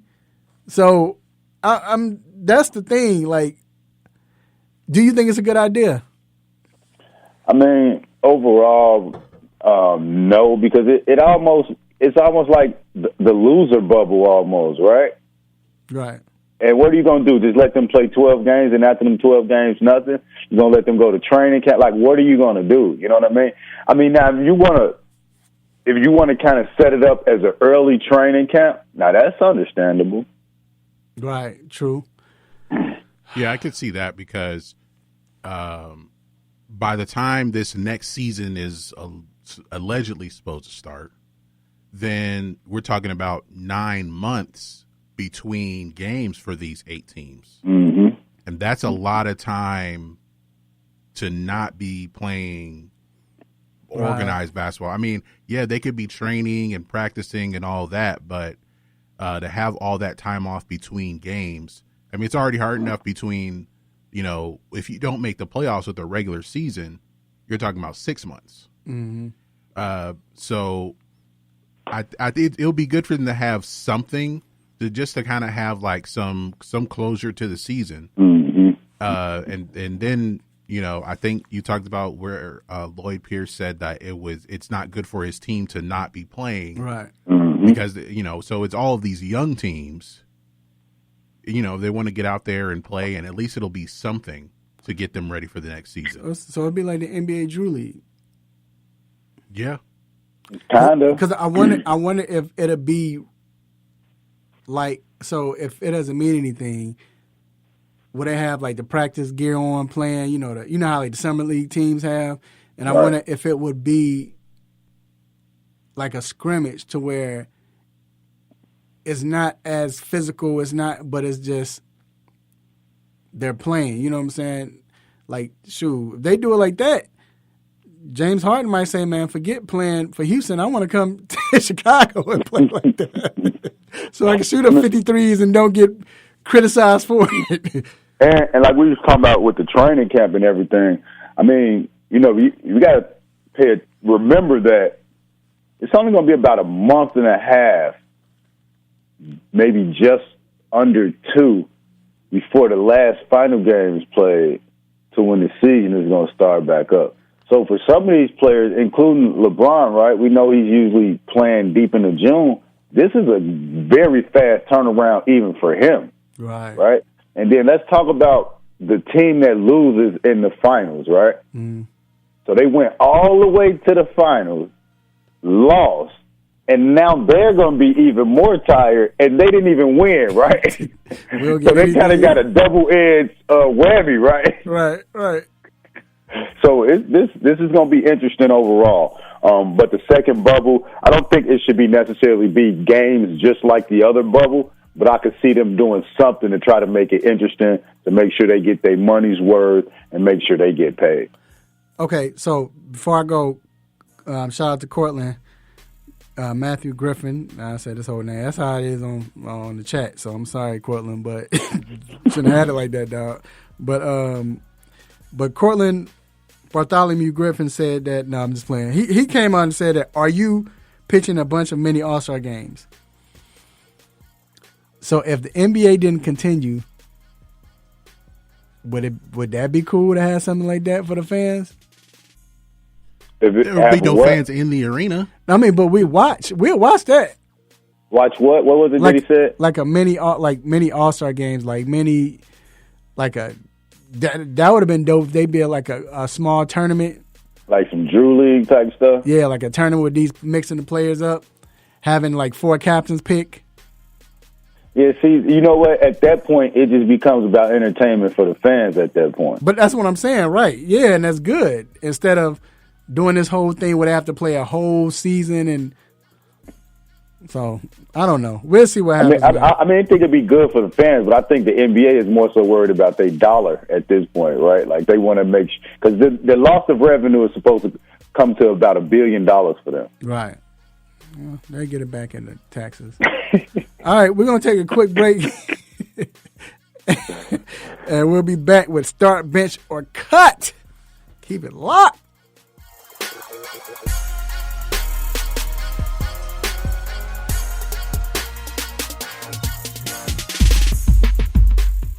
Have you been looking for a radio station that gives you sports? I don't believe it! It's a touchdown! Entertainment? Are you not entertained? And other special interest talk shows? Well, isn't that special? All on one app? Yo, that's dope. What app is that? It's the Real 1100 AM app for WWE. Grab it for free in your Google Play or Apple App Store today. What's good, family? I'm Marlon Sucker Free Jones, a Sucker Free Life double LC, and I'm locked in every Saturday to the best sports show on the planet, the 3-point conversion, where no team or no player is off limits. So let's talk sports, the best of the best, the worst of the worst, and everything in between. Can you dig that?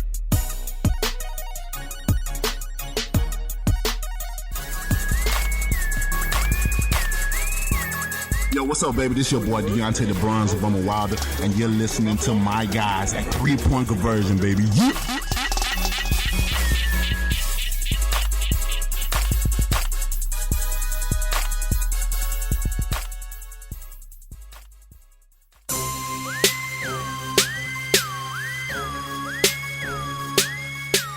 All right, we are back inside the 3-point conversion sports lounge. And so it is now time for Start, Bench, and Cut, or Cut, however you want to say it. And we have none other than our cousin, Dr. Donnie Fowler III from Ortho Atlanta, orthopedic for Ortho Atlanta. What's going on, sir? Hanging out. Good to be back, fellas. Good, Absolutely. Good to hear from you, man. How are you doing? Everything's good? Everything's good. Just doing a little family hosting for the holiday weekend. So. Okay, good. So, this is the Start, Bench, or Cut, and this is when we, put out players from the same sport, same position, different eras, and we decide whether we're going to start them, bench them, or cut them. So for this week, we're going to start with the NBA. So we have Steve Smith, Vince Carter, or Joe Johnson. Say it again. Steve Smith, Vince Carter, or Joe Johnson. Dr. Fowler, I'm going to start with you. Man. And we're saying peak as usual. I'm going to start Joe Johnson, I think, just because truly at his peak, I think he was the guy for a little while. Maybe didn't do it quite as long, I would say, as the other two across the board. But at his peak, I'd probably take Joe Johnson.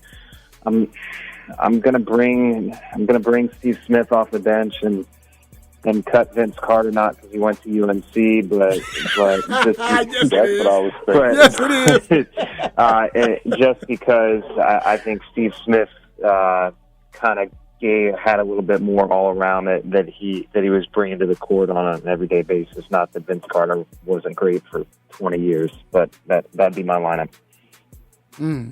D? I think I'm going to start. All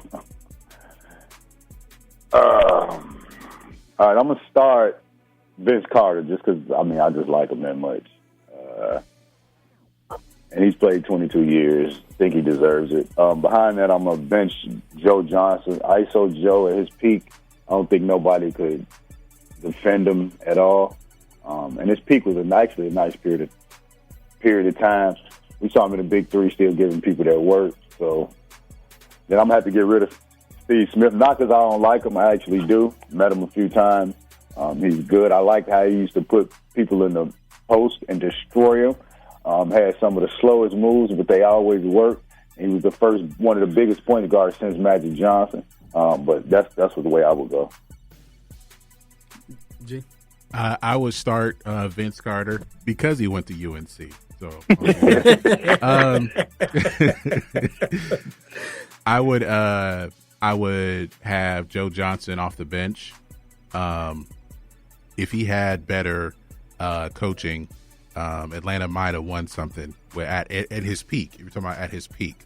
ISO Joe is actually supposed to be an insult, but then it somehow magically turned into this cool nickname. Right. That's a hard nickname. It's an insult because that's the only play the Hawks had under Mike Woodson. Right. Anyway, and I would cut Steve Smith.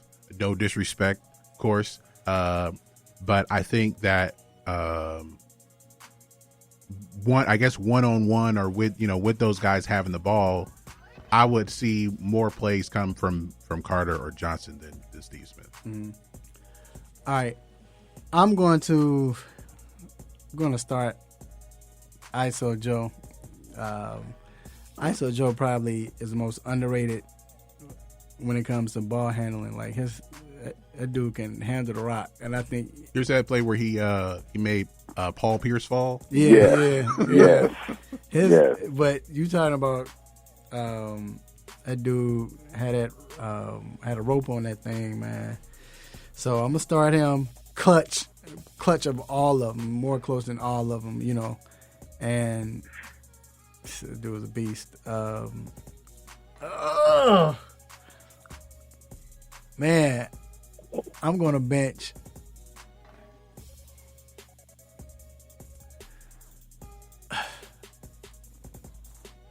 I'm going to bench Steve Smith, man. It's going to be hard to cut Vince. But like D said, Steve could do it all, man. He was slow as I don't know what. But he had that move. He never caught it anything. The move where he going to go back and he'll fake him like he'll be dribbling and do the hesitation. It's called the Smitty. The Smitty. It's called a Smitty. Yeah, the Smitty. I'm sorry. That's right. It's called a Smitty. But that move is so hard. It was slow. You knew it was coming. You still fall for it no matter what. But he could post up. He could shoot. He had mid-range game. Yeah, had it all. And it's classic, Dr. Fowler, no disrespect. I'm going to go ahead and bench Vince Carter. All right, so G, you up first. This is football now. NFL. DeMarco Murray, Corey Dillon, or Steven Jackson?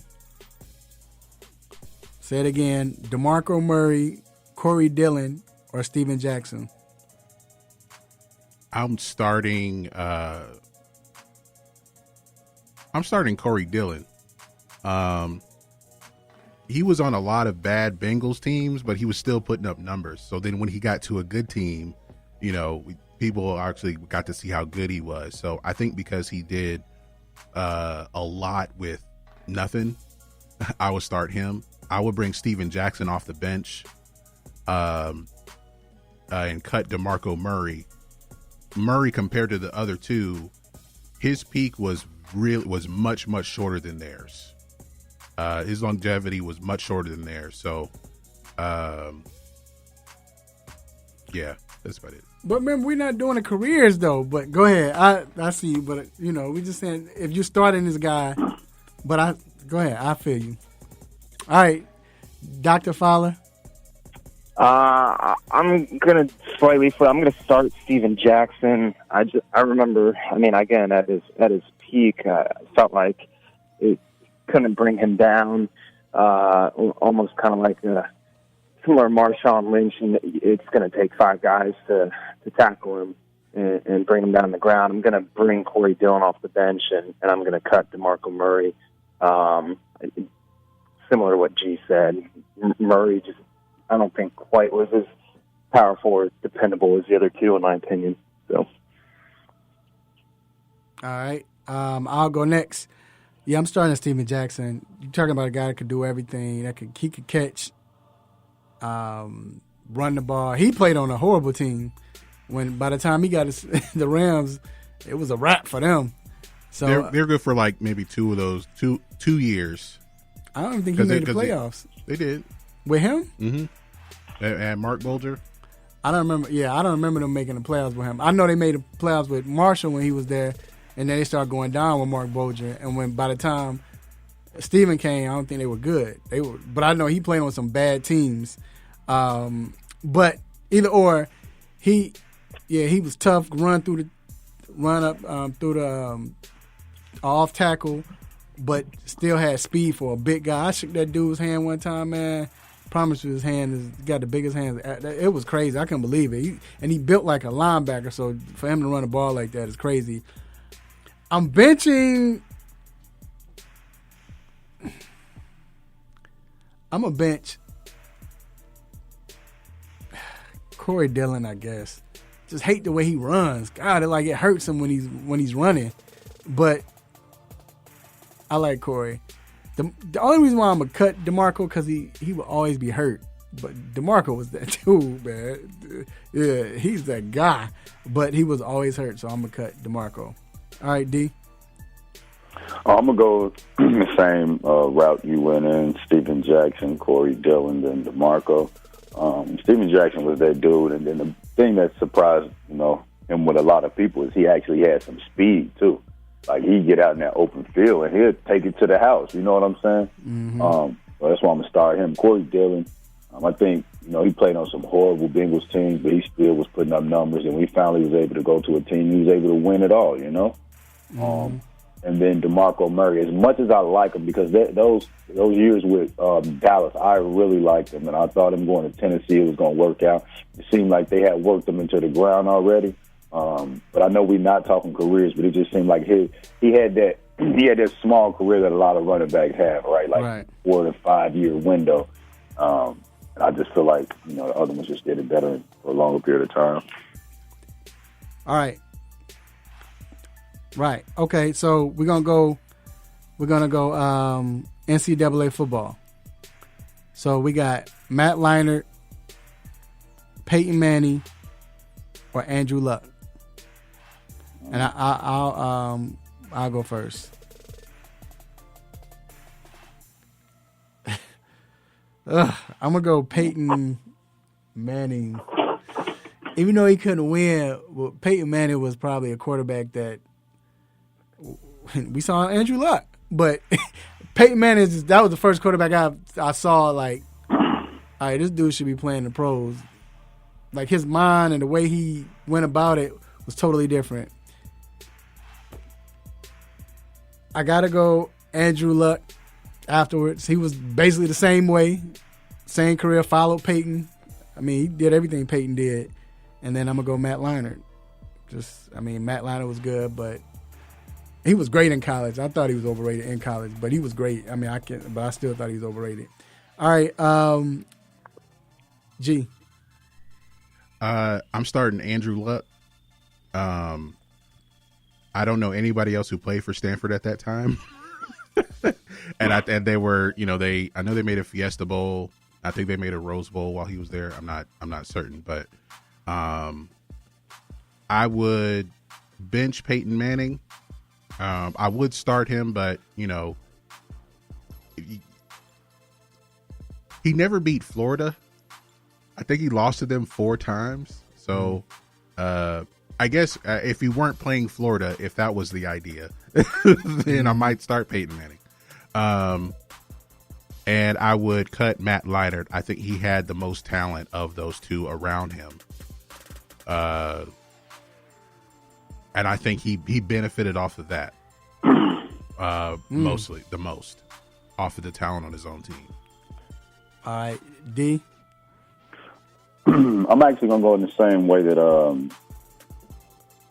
that G went. I'm going to start Luck again. I mean, we probably can go back and look over the whole Stanford team, and we're not going to know nobody but Andrew Luck's name. And he was being talked about over the last 2 years of his career as coming in and just changing the game, which he did until he said he don't want to get hit no more. Then I'm going to go Peyton Manning, who did his thing in Tennessee, like some of the things that G pointed out. He couldn't win certain games against certain teams. And with Matt Leinart, like y'all both said, he had the most talent. Like, he had Heisman Trophy winners around him, people going to the NFL. I just think that was definitely helps with his skill level. All right, Dr. Fowler. Yeah, I'll do the same. It's hard for me, but I guess in my opinion, if you're just saying college, to cut Matt Leinart, I'll still do the same starting Luck, benching or bringing Manning off the bench and cutting Leinart. I do think people may overlook Leinart just from not having as good a pro career as the other two. And yes, he had a lot of talent around him at USC, but he did win a championship. He did win a Heisman. So, but I guess I'll give in to the argument of him having more talent as my reason for cutting him. So, right, real quick, I'm not cutting him because he had more talent. I just think my thought was just when you look at Peyton and Andrew, you knew they were NFL quarterbacks. Just day one, like they didn't play like a regular quarterback. And Matt Leinart was cold. That's why I said I thought he was overrated because I felt like they looked at him like we look at Manny now, but Manning and Luck they didn't seem like college players. You know what I'm saying? Like, but Matt Leinart was cold. That's why it was tough for me. But that's why I go. But I hear you, Dr. Fowler. Yeah, you're right. All right, we're gonna have to cut it short. I got a good one for college basketball next week, y'all. This is gonna be dope. But if you hear that music, it is time to let you go. You already know what it means. But please don't go because I have a couple of shout-outs and you might be a part of it. First of all, I want to give a shout-out to the Almighty God for doing what we do, doing what he does, give me this platform to do what I do, say what I say, make you all happy, mad, upset, want to give me the stop it button. I appreciate it. You know, I don't, you ain't got to do nothing about Jerry, but I'm just shocked that Jerry is not saying anything about this thing going on with the Washington Redskins. I just knew he would say something about that.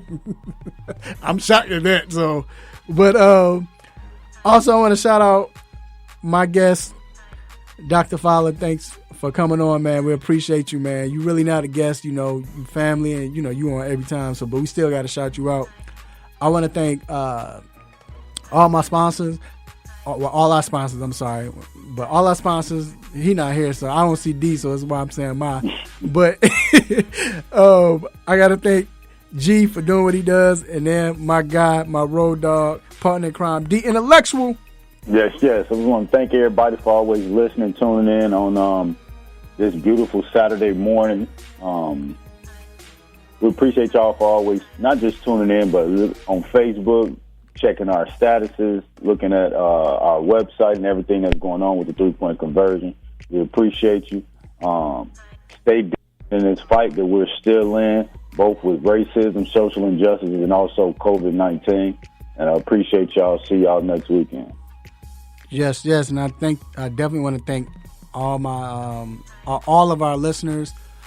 We appreciate y'all. I want to thank my family, beautiful wife, lovely children, brothers, sisters, cousins, nephew, nieces, aunties, uncles, grandparents, and play cousins. Make sure you love them, family. Let them know that you love them while they're still alive. Show them their love. Eat good. Have a great weekend. Be safe out there. Stay healthy. And until then, next week, same time, same show, same crazy host, same sports nonsense. Will you miss me? I'm out. Peace. You just got done listening to the 3-Point Conversion Sports Lounge. Be sure to follow us on our Instagram, Twitter, and Facebook accounts at The 3-Point Conversion. And also make sure you check out our website, the3pointconversion.com. Be sure to follow us live and listen every Saturday morning at 10 a.m. Eastern.